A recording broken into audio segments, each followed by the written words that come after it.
All right. Hello, everyone. Welcome back to Threading It Together. I am Holly Richardson, a director with Thread Strategies. I am joined today by Stella Patron, a fellow director here at Thread, good friend, and we are very excited to be talking with you about 3 really easy things you can do to promote equitable practices in your hiring and talent searches. So this has been a hot topic of conversation across the hiring market, nonprofit and for-profit alike. And there are some really easy best practices that you can do to be a better advocate for diversity, equity, and inclusion in your hiring. And you're excited to share our top 3 today. And these really are so easy to get you started and are things that candidates notice too. So we're excited to kick things off, and I want to give it to you, Stella. Take us away. What's an easy first thing that you like to share? Yeah, I think, that's such a great point, Holly, that these are so easy. A lot of times when you're thinking about hiring, it can be a very daunting process, but these are such easy tips. And like Holly said, they're things that people notice. And the first one is always including a salary or salary range. It is something that promotes equity. It is something that is so easy to do. It's something that has not traditionally been done. And a lot of these things that we're going to talk about today, or all of the things we're going to talk about, have not been traditionally done, but you kind of have to think about, like, why not?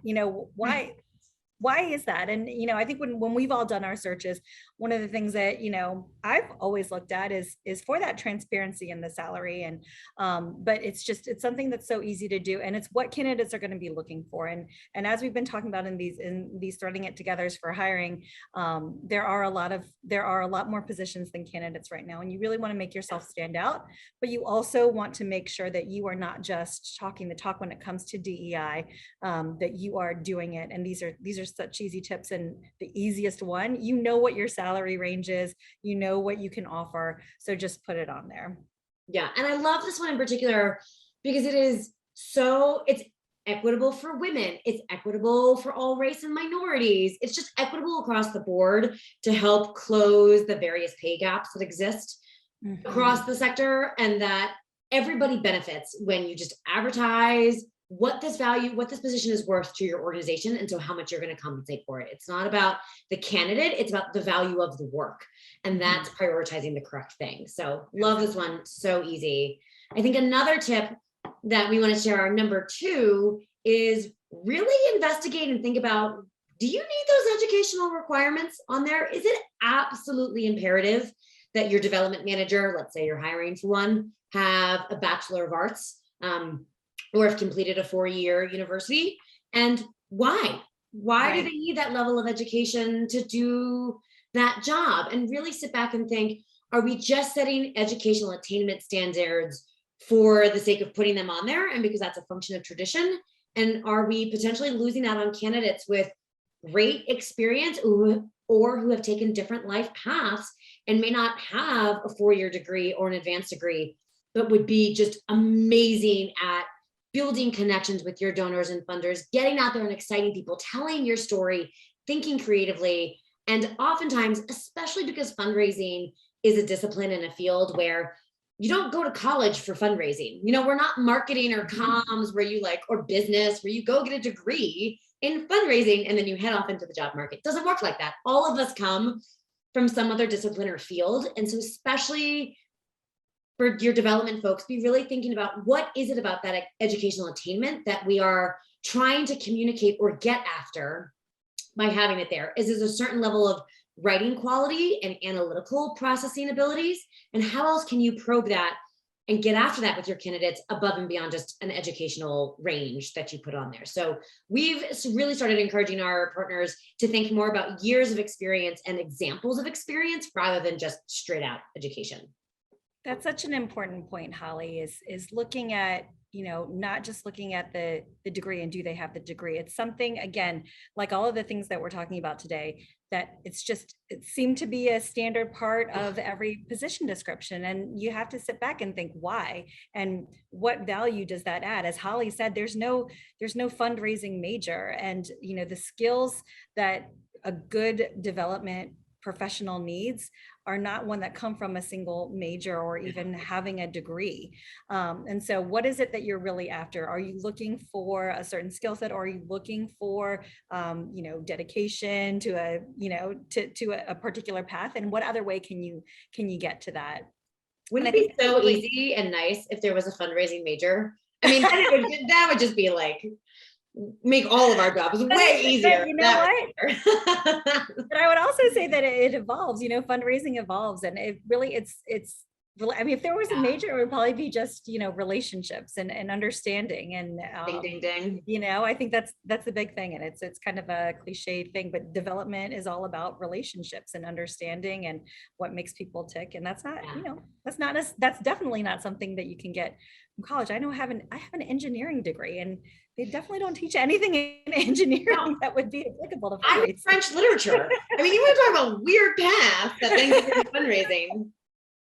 I wrote my senior thesis on a 15th century dictionary, and See? now I fundraise. Like, And I you wrote can my come from anywhere, master's. folks. I wrote my master's thesis on highway drainage and remediating rainwater from highways. So, I think that just shows it doesn't matter where you're coming from. But I think that's a really good segue into our third point, which is, don't necessarily consider short tenures as red flags. Yeah.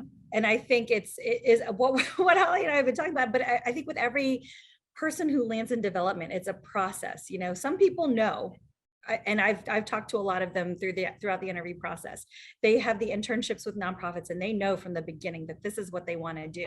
But I think most of us don't, and we come to it a certain way. And there's different life experiences, and I think what's important is understanding there is a story to be told behind these either gaps in employment or short tenures.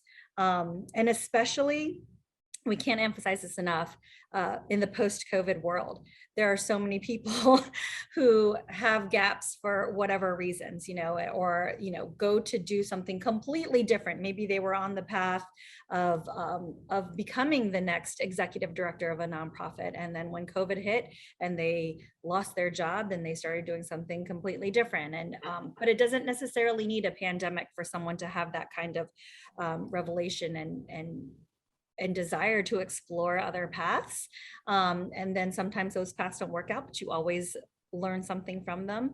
And so I think, again, something that's been traditionally done is, I really want to understand, or maybe I'll rule out this person because they only spent a year at this place and this place, and they seem to job hop. Well, what's the story behind that? Maybe it is that they, maybe it is the worst case scenario, but a lot of times it's not. A lot of times that there's a story to be told from every person's work experience up to the point. And sometimes that story is not the candidate's fault. That the Right. reason they were in a short tenure isn't a reflection of they can't concentrate or can't commit or whatnot, but actually that it was not a suitable work environment for whatever reason.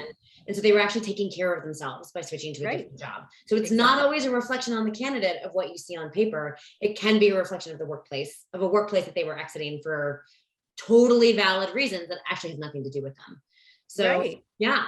So I the think important thing is to, ask the questions there, give them a chance. I think it's a big theme of what we do at Thread is, allow the candidate, if there's something there to offer, allow them to tell their story, and find out whether it's education, whether it is, short tenures, whether it's a big gap in their resume, just allow them to tell it, and don't just discount them as a candidate because they appear to be on paper less qualified than what you were looking for, what you think you were looking for.